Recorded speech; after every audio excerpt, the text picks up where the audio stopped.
Abram looked up, his gaze drawn to the ziggurat that loomed over his home city of yore. There was a clamor up there, and smoke was rising. The priests of the moon god were offering sacrifices again. Picture Abram turning away and shaking his head, a frown creasing his brow. As he made his way homeward through the throngs on the streets, he likely thought about the idolatry that pervaded yore. How the stain of that corrupt worship had spread in the world since Noah's day. Noah died just 2 years before Abram was born. When Noah and his family emerged from the ark after the great deluge, that patriarch offered up a sacrifice to Jehovah God, who, in turn, made a rainbow appear. At that time, the only worship in the world was pure worship. But now, as the 10th generation from Noah was spreading abroad in the earth, pure worship was becoming a rarity. People everywhere were worshipping pagan gods. Even Abram's father, Terah, was involved in idolatry, perhaps making idols. Abram was different. As his life went on, he stood out more and more because of his faith. In fact, the Apostle Paul was later inspired to call him the father of all those having faith. Let us see how Abram began his journey to become such a man. We ourselves can thereby learn much about how to grow in faith. How did Abram come to learn about Jehovah God? We know that Jehovah had faithful servants on earth in those days. Shem was such a man. Though not the eldest of Noah's 3 sons, he is often mentioned first. That was evidently because Shem was a man of outstanding faith. Some time after the flood, Noah referred to Jehovah as Shem's God. Shem showed respect for Jehovah and for pure worship. Did Abram know Shem? It is possible that he did. Imagine Abram as a boy. How fascinated he would have been to learn that he had a living ancestor whose ancient, wise eyes had witnessed over 4 centuries of human history. Shem had seen the evils of the pre-flood world, the great deluge that cleansed the earth, the founding of the first nations as mankind multiplied in the earth, and the dark days of Nimrod's rebellion at the Tower of Babel. Faithful Shem stayed clear of that rebellion, so when Jehovah confused the language of the tower builders, Shem and his family continued to speak man's original language, the tongue of Noah. That family included Abram. Surely, then, Abram grew up with a high regard for Shem. What is more, Shem remained alive through most of Abram's long life. So Abram may have learned about Jehovah from Shem. In any event, Abram took to heart the great lesson of the deluge. He endeavored to walk with God as Noah had walked with him.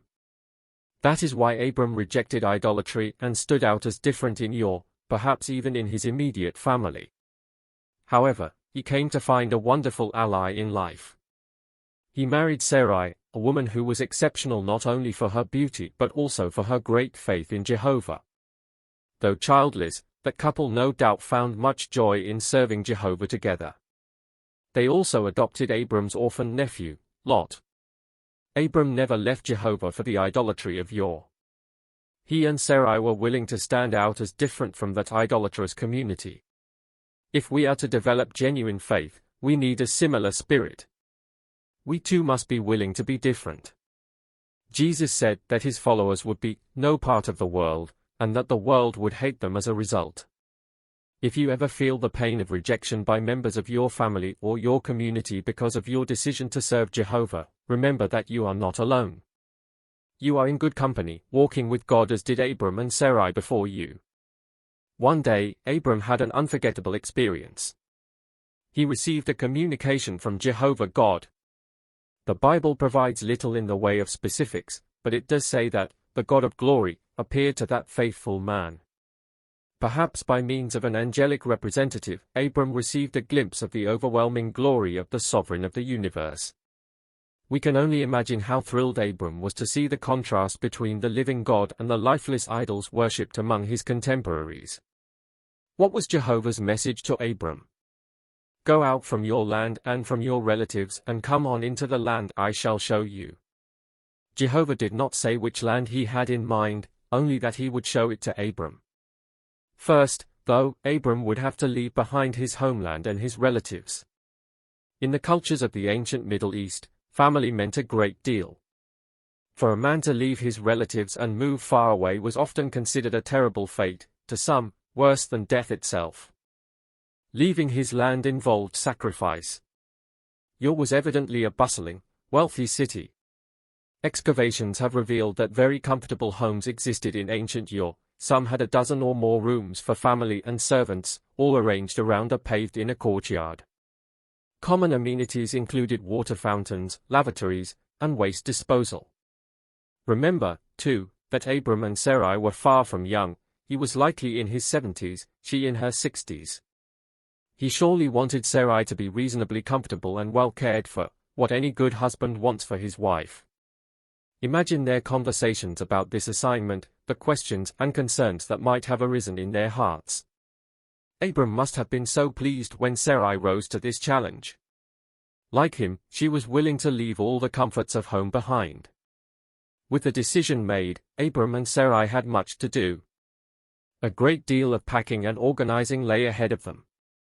What would they take on this journey into the unknown, and what would they leave behind? More important, though, were the people in their lives. What would they do about aged Terah? They decided to take him and care for him along the way. He may have consented heartily, for the account credits him, as patriarch, with taking his family out of Ur. No doubt he had given up idolatry. Abram's nephew Lot would also accompany the sojourners. Finally, the morning of departure was upon them. Picture the caravan assembling outside the city walls and moat of Ur.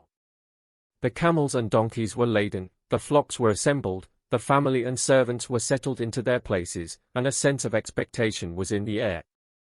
Perhaps all eyes turned to Abram, waiting for him to give the signal to go. Finally, the moment arrived, and they set off, leaving Ur behind forever. Today, many servants of Jehovah decide to move to where there is a need for more kingdom preachers. Others decide to learn a new language in order to expand their ministry. Or they decide to try some form of service that is outside their comfort zone. Such decisions generally require sacrifice, a willingness to forego some measure of material comfort. How commendable that spirit is, and how like the spirit of Abram and Sarai. If we show such faith, we may be assured that Jehovah will always give us far more than we give him. He never fails to reward faith. Did he do so for Abram? The caravan gradually settled into the routine of travel. We might imagine Abram and Sarai alternating between riding and walking, their conversation mingling with the tinkling of bells hanging from the animals' harnesses. Gradually, even the less experienced travelers became more adept at making and breaking camp and helping aged Terah to get comfortably situated atop a camel or a donkey. They made their way northwest, following the great arc of the Euphrates River. Days stretched into weeks, and the landscape slid slowly by. Finally, after some 600 miles on the road, they reached the beehive-shaped huts of Haran, a prosperous city on a crossroads of the east-west trade routes. There the family stopped, and there they settled for a time. Perhaps Terah was too frail to travel any farther. In time, Terah died at the age of 205. Abram found great comfort during that time of loss, for Jehovah again communicated with him. He repeated the instructions that he had given back in Ur, and he enlarged on his promises. Abram was to become a great nation, and blessings would become available to all the families on earth because of him. Thrilled over this covenant between him and God, Abram knew that it was time to move on. This time, though, there was even more to pack, for Jehovah had blessed Abram during his stay in Haran. The account mentions all the goods that they had accumulated and the souls whom they had acquired in Haran. To become a nation, Abram would need material resources and servants, a large household. Jehovah does not always make his servants rich, but he does give them whatever they need in order to accomplish his will. Thus fortified, Abram led his caravan into the unknown. Several days' journey from Haran lay Carchemish, where caravans commonly crossed the Euphrates. Perhaps it was at this spot that Abram reached a milestone in the history of God's dealings with his people. It was evidently on the 14th day of the month later named Nisan, in 1943 BCE, that Abram led his caravan across the river. To the south stretched the land that Jehovah had promised to show Abram. On that day, God's covenant with Abram went into effect. Abram moved southward through the land, and the caravan stopped near the big trees of Moreh, near Shechem. There Abram once more received word from Jehovah. God's promise this time mentioned Abram's seed, or progeny, who would take possession of the land. Did Abram think back to the prophecy Jehovah had uttered in Eden, the one mentioning a seed, or offspring, who would one day rescue mankind? Perhaps. He may have begun to see, however dimly, that he was part of a grand purpose that Jehovah had in mind. Abram deeply appreciated the privilege that Jehovah bestowed on him. As he moved through the land, no doubt cautiously, since it was still inhabited by the Canaanites, Abram stopped and built altars to Jehovah, first near the big trees of Moreh, then near Bethel. He called on the name of Jehovah, likely expressing his heartfelt thanks to his God as he contemplated the future of his progeny. He may also have preached to his Canaanite neighbors. Of course, great challenges to Abram's faith lay ahead on his life's journey. Wisely, Abram was not looking back to the home and comforts he had left behind in Ur. He was looking forward.